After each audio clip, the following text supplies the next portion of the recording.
अच्छा, गया जी में भगवान राम ने अपने जब वनवास के दौरान अपने पिताजी का श्राद्ध पिंडदान भी गया जी में किया था। वहां पर आज भी सीता कुंड है फाल्गु नदी के किनारे। अब ये भी बहुत सुंदर कहानी है सीता जी की। अब गया जी का ही ये एक सुंदर प्रसंग जो रामायण में वाल्मीकि ऋषि ने पूरा वर्णन किया हुआ है। गया में भगवान राम ने अपने पिताजी का श्राद्ध किया था और वो श्राद्ध आज भी सीता कुंड है वहां पर, वो श्राद्ध माता सीता ने किया था। और बहुत प्रचलित कहानी है ये, जिसमें माता सीता ने फाल्गु नदी, फिर कौआ, गाय और ब्राह्मण, ये चारों को श्राप दिया था। अब ये कहानी क्या है, ये कहानी भी बहुत सुंदर है।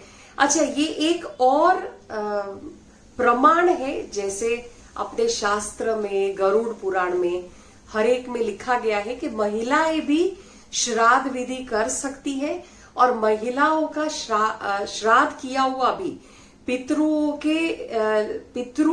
इतने ही अच्छी तरह से ग्रहण भी करते हैं। तो ऐसा नहीं है, अपने कई मान्यताओं के हिसाब से ऐसा मानते हैं कि महिलाओं को श्राद्ध नहीं करना चाहिए, पिंडदान नहीं करना चाहिए, तर्पण नहीं करना चाहिए। तो ऐसा नहीं है, ये शायद लौकिक मान्यता हो सकती है, पर अपने शास्त्र में बहुत सारे ऐसे प्रमाण हैं, जैसे ये एक सीता जी की कहानी मैं बताती हूँ। अब वनवास के दौरान अपने पिता का श्राद्ध करने के लिए भगवान राम, लक्ष्मण जी और सीता जी पहुंचते हैं गया। ब्राह्मण को बुलाते हैं श्राद्ध के लिए। अब श्राद्ध के समय के का प्रबंध करने के लिए, श्राद्ध की सारी सामग्री का प्रबंध करने के लिए भगवान राम लक्ष्मण को भेजते हैं। अब लक्ष्मण जाते हैं सारी सामग्री की व्यवस्था करने के लिए। समय बीतता जा रहा था, राम थोड़े चिंतित हुए।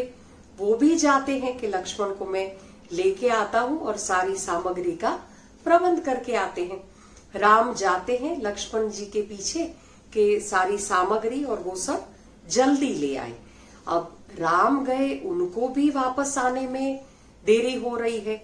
यहाँ पर ब्राह्मण बार बार सीता जी को कह रहा है, फाल्गु नदी के किनारे बैठे थे पिताजी का श्राद्ध करने के लिए, राजा दशरथ का श्राद्ध करने के लिए। तो क्योंकि श्राद्ध की जो बेला है, श्राद्ध का समय निकला जा रहा था। अब बार बार ब्राह्मण उनको बोल रहे हैं सीता जी को कि भाई श्राद्ध का शुभ मुहूर्त निकला जा रहा है, श्राद्ध अमुक मुहूर्त में ही करना चाहिए। तो सीता जी प्रतीक्षा कर रहे हैं राम की और लक्ष्मण की, आ नहीं रहे हैं। तब राजा दशरथ, तब कहते हैं राजा दशरथ आते हैं और सीता जी को कहते हैं, सीता जी को श्राद्ध देने के लिए कहते हैं। सीता जी से उनका श्राद्ध का हिस्सा मांगते हैं। तब श्राद्ध का तो सामग्री कुछ था नहीं। तब कहते हैं सीता जी वो जो फाल्गु नदी की रेत थी, उसके रेत के पिंड बनाते हैं और वही पिंड बनाकर वो राजा दशरथ को अर्पण करते हैं। तो ब्राह्मण वहां पर साक्षी था। अच्छा, उस समय पर फाल्गु नदी थी, ब्राह्मण था, कौआ बैठा था, वट वृक्ष था, वहां पर गाय थी। ये सारे को साक्षी मानकर सीता जी वो जो रेत के पिंड बनाए हुए थे, वो रेत के पिंड राजा दशरथ को श्राद्ध में उनका पिंड दान करते हैं। और राजा दशरथ बहुत ही खुशी से, बहुत आनंदित होकर वो पिंड को स्वीकार कर लेते हैं। वो उनका पिंडदान स्वीकार्य होता है। अब ये सब घटना तो घटित हो चुकी। अब राजा दशरथ पिंडदान अपना लेकर चले जाते हैं सूक्ष्म रूप से। अब थोड़ी देर के बाद लक्ष्मण जी और राम आते हैं और सारा सामग्री लेकर आते हैं और ब्राह्मण को कहते हैं कि आप श्राद्ध शुरू करवाइए। अब ब्राह्मण कैसे राम को बताए कि श्राद्ध तो हो चुका है। राजा दशरथ को तो पिंडदान दे दिया हुआ है, पर ब्राह्मण कुछ बोलता नहीं है। और सीता जी भी देख रही है।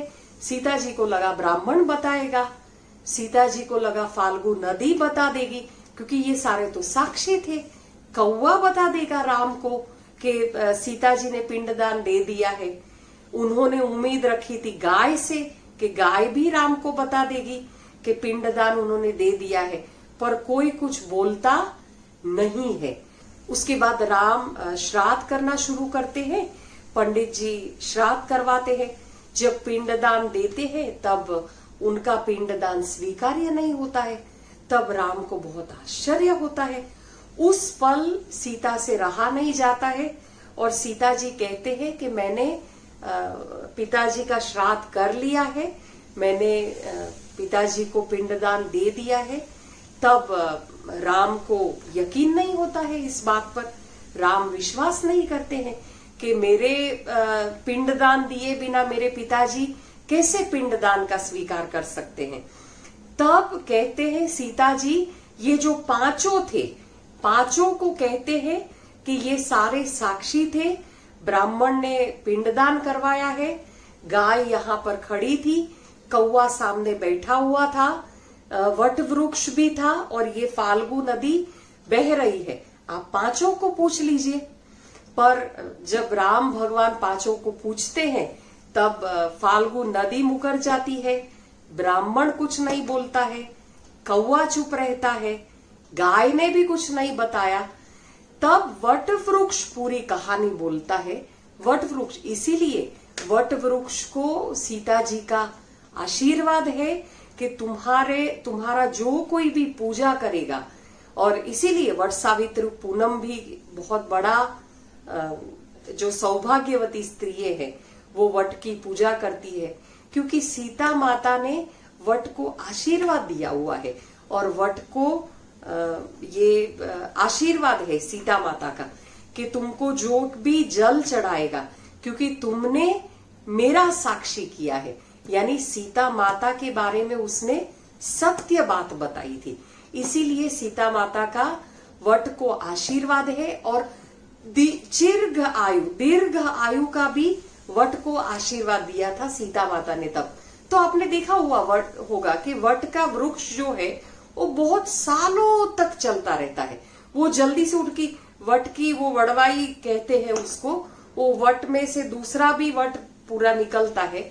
बहुत ही वर्षों तक ये वट वृक्ष चलता है। इसीलिए तो अपने पितरों का भी, जो भी अपने पूर्वजों का वृक्ष है, उसको भी वट वृक्ष कहते हैं, क्योंकि वो सालों तक चलता रहता है।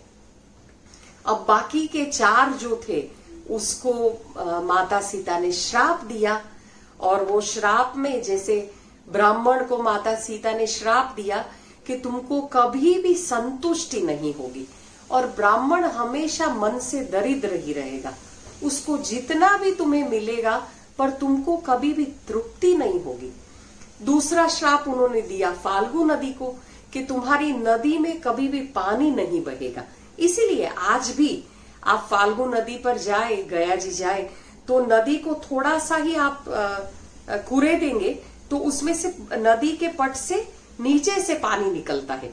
और आज भी गया जी में फाल्गु नदी के जो रेत है, वो रेत का पिंडदान का बहुत ही महत्व है। सीता कुंड भी वहां पर है। तो फाल्गु नदी को माता सीता ने ये श्राप दिया कि तुम्हारे में कभी पानी नहीं बहेगा, तुम हमेशा सूखी ही रहोगी। तो ये एक श्राप फाल्गु नदी को मिला। तीसरा श्राप दिया गाय को कि तुम हमेशा ही भटकोगी और तुम्हारा कभी पूरा पूजा नहीं होगा, तुम्हारी सिर्फ पूंछ का ही पूजा होगा। तो आज भी आप देखना, जनरली पीछे के हिस्से का ही पूजा होता है, गाय के पीछे के हिस्से का ही पूजा होता है और गाय हमेशा दर दर भटकती रहेगी। ये सीता माता ने श्राप दिया था। और चौथा श्राप दिया उन्होंने कौवे को कि तुम कभी भी अकेले नहीं खा पाओगे और तुमको सबका जूठन ही खाना पड़ेगा। और अकाल मृत्यु का श्राप दिया हुआ है कौवे को। तो आपने देखा होगा कि कौवा भी अकेला कभी नहीं मिलता है, वो झुंड में खाता है। और माता सीता ने कहा कि तुम कौवे को ये भी श्राप है कि वो झगड़ते झगड़ते ही खाएगा। आपने देखा होगा कौवा हमेशा झगड़ते झगड़ते, वो झुंड में झगड़ते झगड़ते सबका जो जूठन है वही कौवा खाता रहता है, और अकाल मृत्यु का श्राप दिया है कौवे को। तो ये बहुत सुंदर कहानी थी। माता सीता, राम और लक्ष्मण ने गया जी में अपने पिताजी का श्राद्ध किया था। उसके भी सारे जो प्रूफ है, जैसे सीता कुंड है, वो भी सारे आज भी गया जी में है। मेरी चैनल को जरूर सब्सक्राइब करिए और बेल आइकन को जरूर प्रेस करिए ताकि सारे नोटिफिकेशन आपको मिले।